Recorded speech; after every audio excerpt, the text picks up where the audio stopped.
first player that I'm gonna be looking at is Marcus Smart, and the bet that I'm gonna be taking is over 20.5 points and assists. I think this is a great bounce back spot. Boston has yet to lose consecutive games during the playoffs, and Marcus Smart has been a catalyst. He balls out when they win.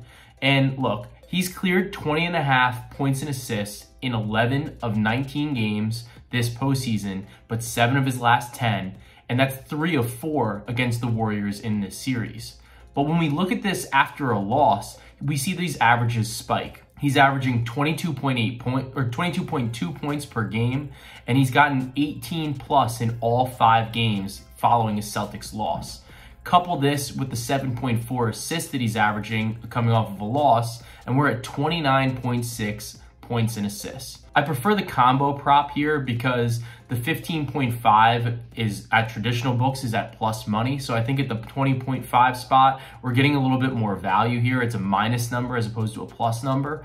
And given the points output and the assists, I think he can help himself out in either category. So that's Marcus Smart over 20.5 points and assists.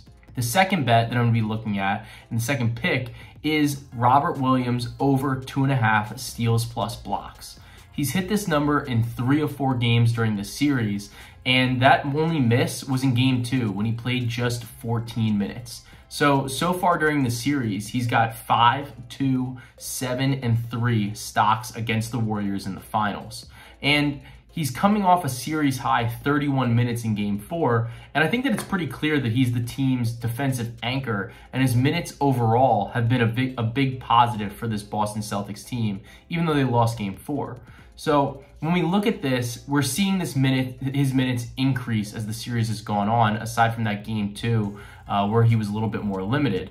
But when he's played 20 plus minutes on the season, he's hit over 2.5 stocks in 58% of those games. And if we bump that up to 25 plus minutes, that number jumps all the way to 63% of his games. So given the fact that we know that Robert Williams is necessary for Boston's defensive success, I think that we're going to see more minutes from him. He's going to be on the floor, and we're going to see him clear this 2.5 stocks line in game 5. So those are my 2 favorite player prop bets with the lines available at Prize Picks for game 5 of the NBA Finals. Let me know in the comments if you're riding, if you're following. Hit me up on Twitter and in the Action app at Joe Delara, and tune in every day for more free daily action picks. I like that. Switch it, switch it, gonna switch it up. Switch it, switch it, gonna switch it up. Mix it, pour it in my cup. Switch it, gonna switch it up. Girl, what's your motive? You see the motion.